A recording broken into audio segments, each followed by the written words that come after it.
നാട്ടുവിശേഷങ്ങളിലേക്ക് എല്ലാ മാന്യ പ്രേക്ഷകർക്കും സ്വാഗതം. സോഷ്യലിസ്റ്റ് ആശയങ്ങളിൽ ആകൃഷ്ടരായി അടിയന്തരാവസ്ഥയ്ക്കെതിരെ തെരുവിലിറങ്ങിയവർ ഒത്തുകൂടി. അടിയന്തരാവസ്ഥ വിരുദ്ധ വിക്ടിംസ് ഫോറം സംഘടിപ്പിച്ച കൂട്ടായ്മ വിളയോടി വേണുഗോപാൽ ഉദ്ഘാടനം ചെയ്തു. രാജ്യചരിത്രത്തിലെ കറുത്ത അധ്യായമാണ് 1975 ജൂൺ 25 അർദ്ധരാത്രിയിൽ പ്രഖ്യാപിച്ച അടിയന്തരാവസ്ഥ. സോഷ്യലിസ്റ്റ് ആശയങ്ങളിൽ ആകൃഷ്ടരായി അടിയന്തരാവസ്ഥയ്ക്കെതിരെ തെരുവിലിറങ്ങിയ വിദ്യാർത്ഥികൾക്ക് പോലും കൊടിയ മർദ്ദനമേൽക്കേണ്ടി വന്നു. വ്യവസ്ഥാപിത സോഷ്യലിസ്റ്റ് മൂല്യങ്ങളുടെ പോഷണം രാജ്യത്തെ വീണ്ടും ഇരുണ്ട നാളിലേക്ക് നയിക്കുകയാണ്.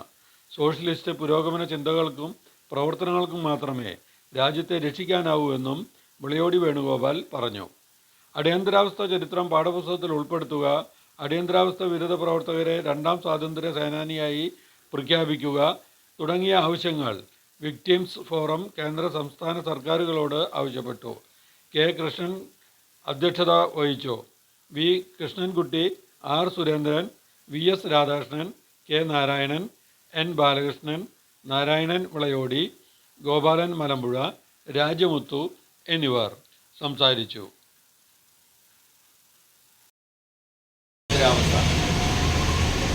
ലോകത്തിലെ ഹിറ്റ്ലറും മുസോളിനിയും ടോജോനും പോലെയുള്ള സർവാധികാരികൾ അവരുടെ അധികാര ദുർവിനിയോഗത്തെ ജനം ചോദ്യം ചെയ്യാൻ തിരിച്ചറിഞ്ഞപ്പോൾ അവർ ഈ രാജ്യത്തെ അവരുടെ വർഗശത്രുവായിട്ടുള്ള ജനങ്ങൾക്കെതിരെ കരിനിയമങ്ങൾ അടിച്ചേൽപ്പിച്ചു, നാസിപ്പടയുണ്ടാക്കി.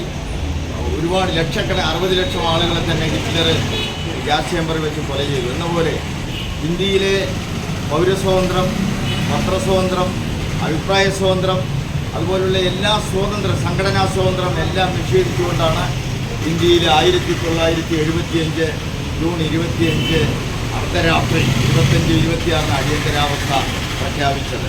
ഇന്ത്യയിലെ സർവാധികാരിയായി ഇന്ത്യയാണ് ഇന്ദിര എന്നുള്ള അന്ന് നാമമാണ്, ഇന്ന് മോഡിയാണ് ഇന്ത്യ എന്നുള്ള രീതിയിൽ ഇന്ത്യയെ മാറ്റിക്കൊണ്ടിരിക്കുകയാണ്. അപ്പോൾ വളരെ കാലികമായ പ്രസക്തിയുണ്ട്. അപ്പോൾ അടിയന്തരാവസ്ഥയ്ക്കെതിരെ പോരാട്ടം നടത്തിയവർ കേരളത്തിൽ 8000-ഓളം ആളുകൾ കേരളത്തിൽ അടിയന്തരാവസ്ഥയിൽ DIR-ഉം മിസ്സിലും കടന്നിട്ടുണ്ട്.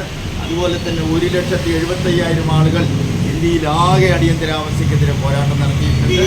അതുകൊണ്ട് അടിയന്തരാവസ്ഥ ഇന്ന് നമ്മുടെ രാജ്യത്ത് സകല മേഖലകളിലും അന്ന് അടിയന്തരാവസ്ഥ ഔദ്യോഗികമാണെങ്കിലും ഇന്ന് അപ്രഖ്യാപിതമായ അടിയന്തരാവസ്ഥയാണെന്ന് നമ്മുടെ രാജ്യത്ത് നടന്നുകൊണ്ടിരിക്കുന്നത്. പല കേന്ദ്രത്തിലാണെങ്കിലും കേരളത്തിലാണെങ്കിലും നമ്മുടെ എല്ലാ സ്വാതന്ത്ര്യങ്ങളെയും തന്നെ കോർപ്പറേറ്റ് അധിനിവേശത്തിനെതിരെ ചോദ്യം ചെയ്യുന്നവരെ മുഴുവൻ ഇന്ന് വേട്ടയാടുന്ന ഒരു ദുരവസ്ഥയാണ് ഇന്ന് കേരളത്തിലുള്ളത്.